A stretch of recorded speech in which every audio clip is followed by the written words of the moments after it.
Story 1.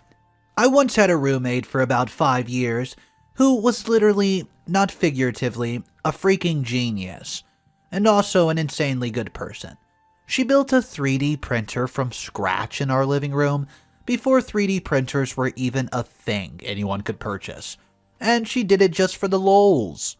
She also built a quote, Hackintosh for me, because I needed more bandwidth, space, whatever, than what Apple Incorporated offered at the time, and still more than what Apple even offers today. She also made traditional bagels from scratch at least once per quarter in our kitchen, and it was the best mother-ducking cheesecake I've ever tasted in my whole existence. Yeah, also from scratch. She's a unicorn, and we're still the best of friends. Though we no longer live together, I have absolutely no regrets. If people still exchanged friendship bracelets or rings and gems, I would put one on her and it could be captured photogenically via satellites from deep space. This Earth, universe, etc. does not deserve her. Not sure what dimension does, honestly. I'm just proud to call her a friend. Well, what do I bring to a friendship? Not enough, that's for sure. First and foremost, upon our first meeting, I was honest and kind. And it's amazing how often people discount and write off people because they don't fit an archetype. My dearest friend, the genius, who is also an amazing baker, is one of the kindest people I've ever met. We're both word game nuts, and I kick her butt in word games quite often. I've also helped her via my areas of expertise, and we make each other laugh uproariously. We've been friends for about 15 years now. Friends are the family you make for yourself, so choose wisely and with an open heart. Assume nothing about the people you meet. Instead, be patient and kind, and you'll eventually learn everything that truly matters about a person and also yourself. I think being kind is the easiest thing I've ever done. Even when it's the last thing I want to do in a moment, kindness lasts longer than any other impulse, feeling, or emotion. I wonder why. Story number 2. I had a roommate that became very, susceptible to suggestions when he would first fall asleep, and would not remember anything he did the next morning. One time, we woke him up and told him that his girlfriend had stolen his shoes. He jumps out of bed and went to the landline phone. Yeah, I know, I'm old. Called up his girlfriend and accused her of stealing his shoes. We were all dying of laughter at this time. Well, she blew him off, and after he hung up, he went into the kitchen. When he came back, he was holding 2 brownies and had the saddest look on his face. Look, my girlfriend burnt up my shoes. I'll never be able to wear them again. He placed them next to his bed and then went back to sleep. We never told him those shoes were brownies. Story 3. I had a roommate who was so fat, when she sat on the toilet, her whole butt did not fit, and she crapped on the toilet seat and never cleaned it off. She'd tell me she was getting another job and that would double her salary, and it also told me that she'd left her kids with her mother back in some other state where she was from. She said back there she'd been jailed for drugs, but other than, crapping on the toilet, she wasn't that bad of a person. Then she moved out and tried to short me $300 in the bills. She was making more than 3 times what I was making at this point, and I could not cover it. She gave me some sad story about her mom dying, and when I saw her Facebook page, she had someone calling her daughter posting on her page. I called her work and left a voicemail on every mailbox explaining that I was their new worker's ex-roommate and I was trying to get a forwarding address because I wanted to send flowers for their mom's funeral. Then I called her and I told her I've done it. I asked if they knew she'd been arrested and if she was aware that lying on a job application about jail time was grounds for being fired. Given she was renting from her boss, it might be a bad situation. She agreed to meet me 30 minutes later with the money. I'd given her furniture, a dresser, and a bed, and let her pay rent in 2 payments every month. When our druggy roommate brought some girl home, and she was away for the weekend, I alerted her and locked her bedroom for her when she panicked about not being there to watch her stuff. I was nice to her, and this is what she does. On top of trying to screw me out of $300, when she left, she poured Sprite all over the floor for absolutely no reason. Story number 4. I had a college roommate who was obsessed with CSI. She had a CSI pillow, CSI pillowcase, sheets, blankets. She refused to turn on any lights and kept all blinds shut. She hated light and would sigh loudly if I would turn the lights on to do anything. I went to college right around when you needed a college email to make a Facebook, and she would tell me that Facebook is how they spy on you. She said she would never have a MySpace or anything of that likes. She might have been right on that one, and she would always say I was a sheep, and that I would have my identity stolen by, quote, them. My other roommate, we were 4 with 2 bedrooms and a common area, was extremely loud at all areas, and if you ever asked her to pipe it down, ever so politely, she would purposely start doing cartwheels and banging on things and singing. She claimed to be Jay Leno's niece. Oh yeah, one more thing. I had another roommate that slept with a new guy every weekend, and we could hear her loudly through the wall. We would tell her we heard her, and she vehemently denied every time that she slept with anybody. Come on, girl. Story 5. I had a roommate for several years who was a decent guy. Quiet, cleaned up after himself, respectful. The poor guy's life was absolutely terrible. He dropped out of high school at age 17, then started selling marijuana, which he was arrested for by an undercover cop. Being uneducated, he ended up with a felony on his record, well, permanently. Throw on top that having a child and things not working out with his baby mama, so he owed child support. This guy was working as a dishwasher at a restaurant for about $10 an hour, probably less since this was from 2010. He had no car, and the closest bus route to where we lived was a mile walk uphill from our apartment. He did this every single day. One day, I was talking to my dad, who loves to ride bicycles and has many. If one could be offered to my friend, he put some new pedals on and rode the bike of his. That's all he had. And I gave it to my friend. On the 3rd day after he had been given the bike, I was awoken randomly to knocks on my bedroom door and some mumbled speech.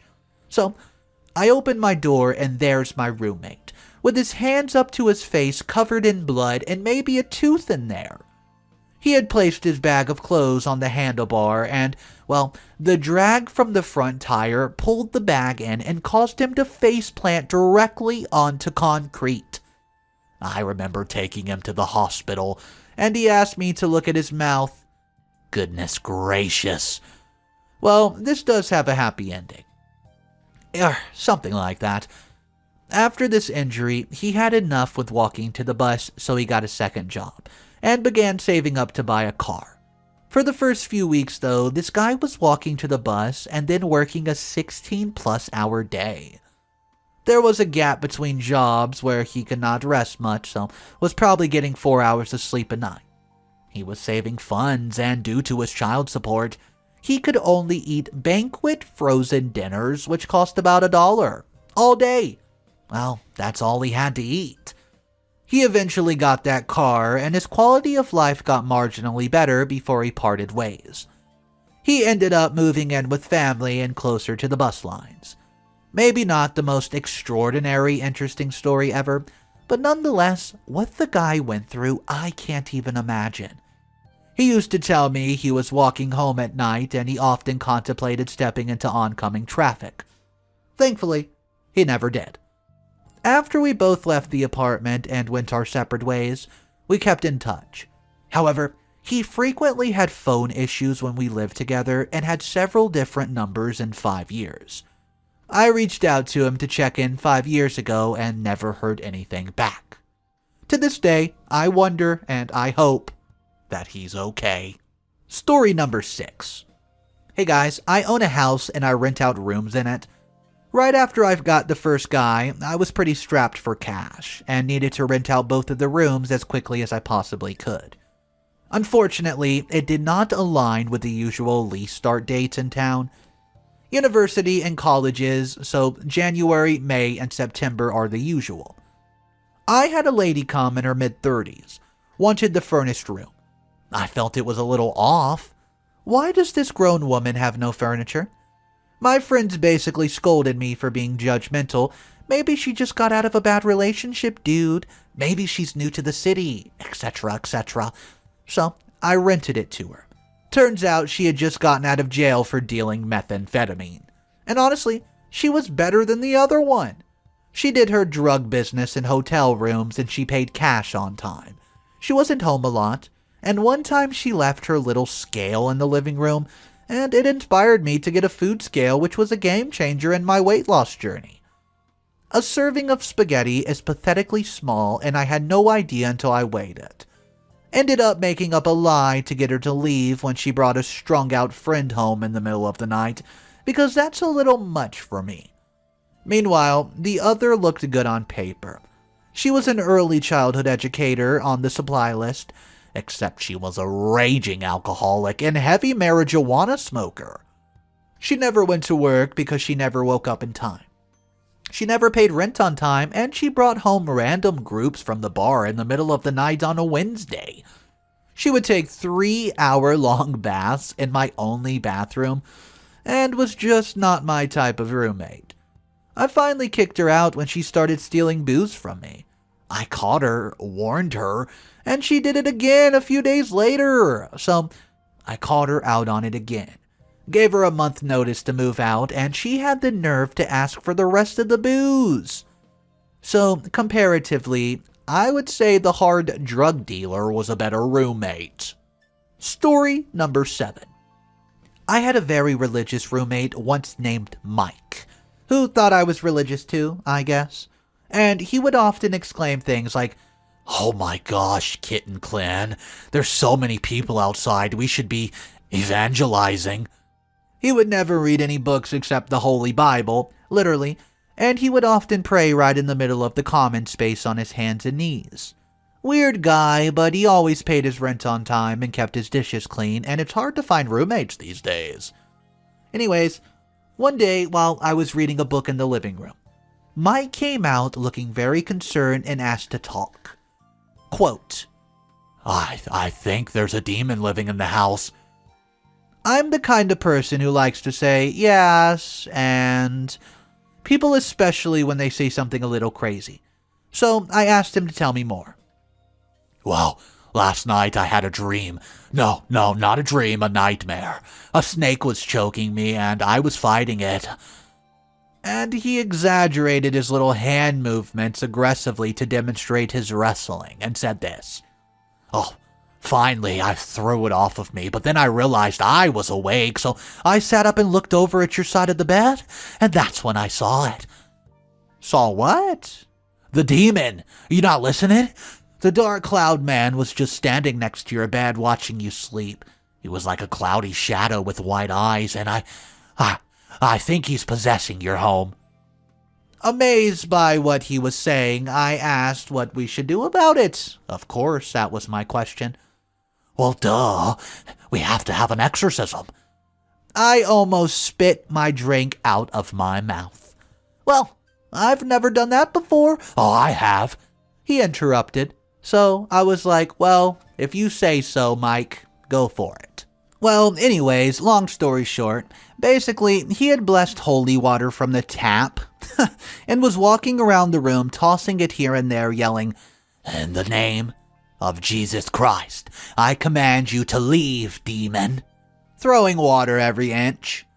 Meanwhile, I'm trying not to laugh for the whole 30 minutes until he finishes, and he's literally sweating in prayer, and finally stands up to say, and I quote, "It's done," and walks into his room, shuts the door, and we never talk about it again.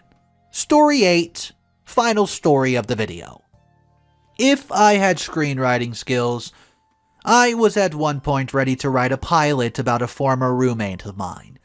Things he decided as a 30-year-old man after getting fired from his job for repeated sexual harassment. He would join the NFL and be the next Jerry Rice. He would become a rock star like Motley Crue and dye his hair blonde. He would become the next martial arts cinema star like Bruce Lee.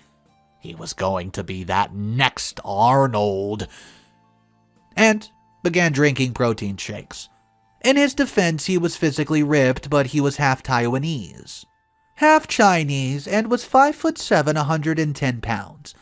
He got up to 140 during his Arnold phase. Then, while trying to get his yellow belt at a local TKD studio, he told the instructor that he needs personal attention because of who he's going to be, and the master should give him private lessons for free. After the guy laughed in his face, he tried to pick a fight with him when he decided to become a rock star. He decided he wanted to be a guitarist because they get chicks. But guitars are expensive, so he bought 2 drumsticks instead. I couldn't make this crap up if I tried. Dude was absolutely not connected to reality and would get downright upset with you if you tried to tell him, "Hey man, I don't think your dream's possible. You're 38. Mix this personality in with attractive women and you have a recipe for disastrous sexual harassment claims. In the time I knew him, he was fired from 3 different jobs for sexual harassment, and that was only about 2 years. For reference, his father was in prison for, well, doing some pretty inappropriate things to his 12-year-old stepdaughter. And that's not all. He did it while holding her at gunpoint. So that's who raised him.